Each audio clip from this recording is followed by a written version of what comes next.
Morning mga langga. So today is Tuesday, September 6 na ba? 5 pa pala.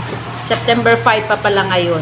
So second day ng kanilang pre-test. To now, ilan na tayo? Okay, 39 na. Isa na lang kulang, no? Si ano na lang? Sino na lang kulang? Si Tibordo na lang, no? Nasaan si Tibordo? Ayun si Tibordo. Si ano? Si Precious ba yun? Kulang pa pala ng dalawa. So, maaga pa naman. It's, ano pa lang, 5:40 pa lang. So, parating na sila. So, hindi naman, parang napapansin ko, walang masyadong absenera dito. Yesterday kasi, the other section, 11 yung absent nila. Sa ibang section naman, may 10. Sa section ko, 2 lang absent kahapon. So, ibig sabihin, walang masyadong ano dito, absenera at saka absenero. So, maganda yan. Kasi mahirap yung palaging absent yung bata. Kailangan kasi namin pag absent, kailangan pa namin gumawa ng report, kailangan pa namin puntahan sa bahay kasi aalamin namin kung anong problema ng bata, ano yung family status niya, para maintindihan namin kung bakit palagi siyang wala. So, marami namang reason ba't absent yung bata. Minsan, family problem, yung magulang, walang full support yung parent para sa pag-aaral ng bata. So, yun yung mga reason or mga ibang dahilan kung bakit palaging wala sa klase yung bata. Minsan, busy yung parent, nagwo-work, yung bata lang yung nag-aasikaso sa sarili niya. Siyempre, pag walang nagbabantay, minsan tinatamad pumasok. So yun yung mga dahilan kung bakit sila palaging absent. So pag mga successive yung absences ng bata, kailangan na siyang i-home visit para mayroon kang proof na talagang ginagawa mo lahat ng paraan para maibalik siya sa classroom. So yun. So malapit na silang makumpleto, mag-start na kami. At mamaya babalikan ko kayo after ng klase. Or kung mayroon mang mga ibang mga gagawin, try kong mag-video.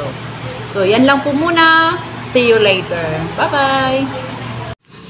Tapos na po ang exam ng mga bata. So, habang naghihintay ng time ng uwian, pinagbabasa ko na lang po muna sila. I'm back mga langga. So, nakauwi na po yung ating mga estudyante. Yan. Tahimik na ang ating classroom. Malinis na. Ang sipag ng aking mga estudyante at ang babait. Yan. Bago sila umuwi, inaayos muna nila lahat ng kanilang mga table and chairs, di ba? Ang babait ng mga estudyante ko talaga. Hindi na sila maggulo. Nag-aayos pa sila ng classroom bago umuwi. Kanina, try ko silang iwan, mga 5 minutes. Ina-observe ko kung ano yung gagawin nila. Kung maingay ba sila pag wala ako. Dito lang ako sa kabilang classroom. Ang bait, hindi talaga sila tumayo, hindi sila hindi lumipat ng upuan. Nakaupo lang talaga sila kung saan ko sila iniwan. May mga nag-uusap lang, pero wala talagang umaalis sa upuan. Hindi katulad ng mga nakaraan na kahit sinabi mong wag umalis, wag tumayo, pagbalik mo, ayun, nag-aaway na. Sila, nakaupo lang sila kanina. Tinitingnan ko lang sila, sinisilip-silip ko.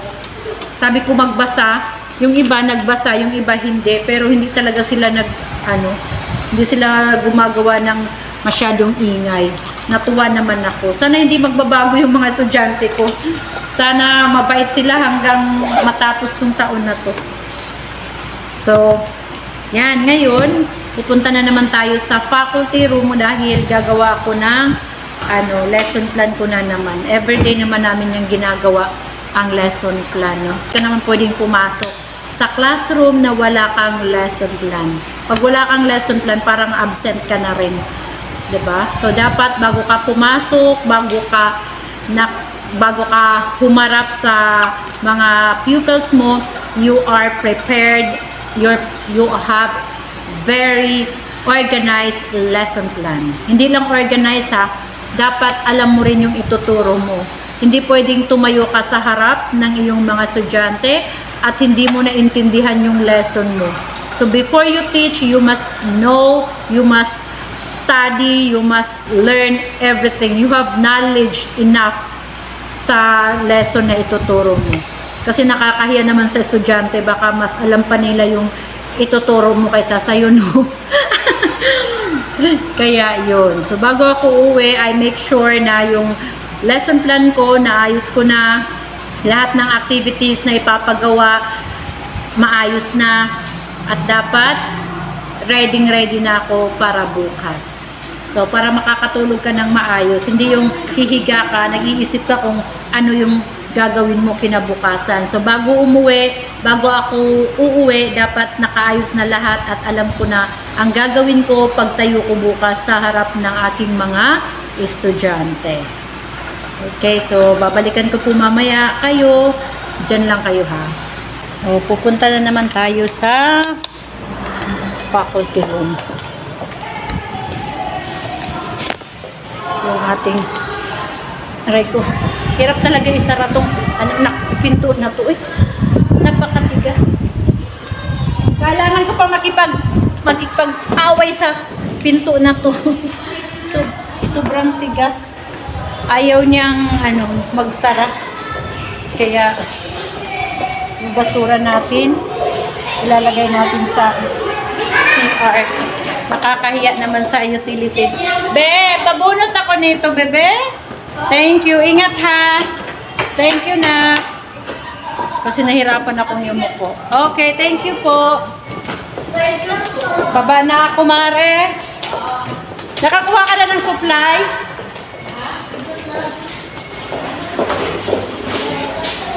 Yan, so baba na tayo.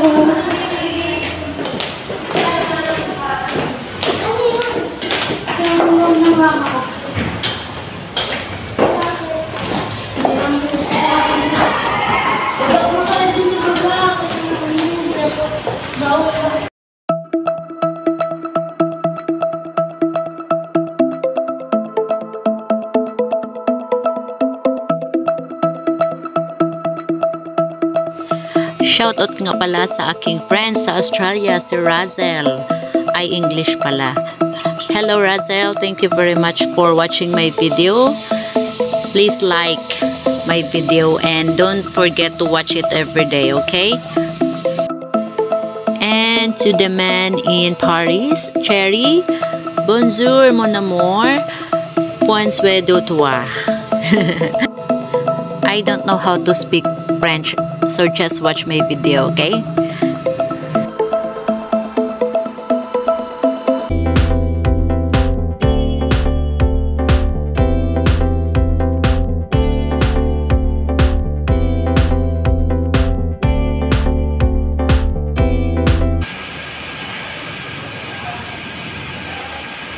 Okay, tapos na yung ating flashcards, mga langga. Meron na tayong flashcards ng mga notes and rest. So, maganda kasi pag mayroong flashcards, yung mga bata, talagang nakatutok sila. So, isa din to sa mga magandang visual aids na gagamitin para ma-invite yung attention ng mga bata.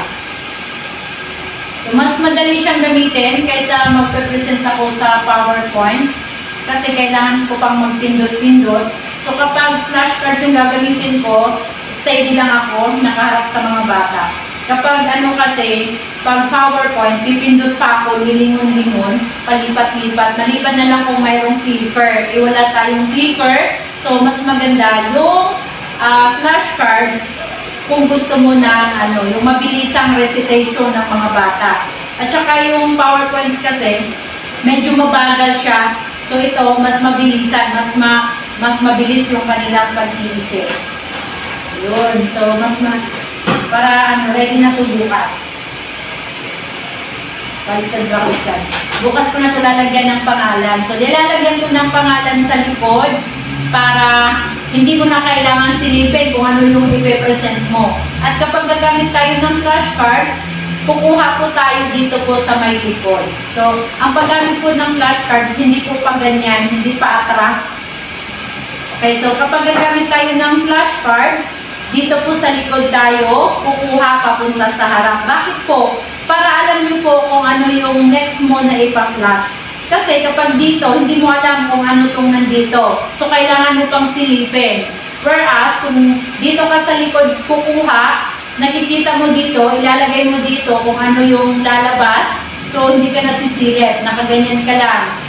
So, alam mo na kung ano nandito. So, lalagay mo siya dito ng sign, o halimbawa, half note, ay whole note, o hindi mo nasisilipin kasi mayroon nang nakasulat. So, ipa-flash mo na lang siyang ganyan kung gusto mo na mabilisan. So, hindi po siya pa atras. Kasi pag pa atras, hindi mo pa na-keep yung isang card, nakikita na ng bata yung next na symbol. So, dapat pa harap.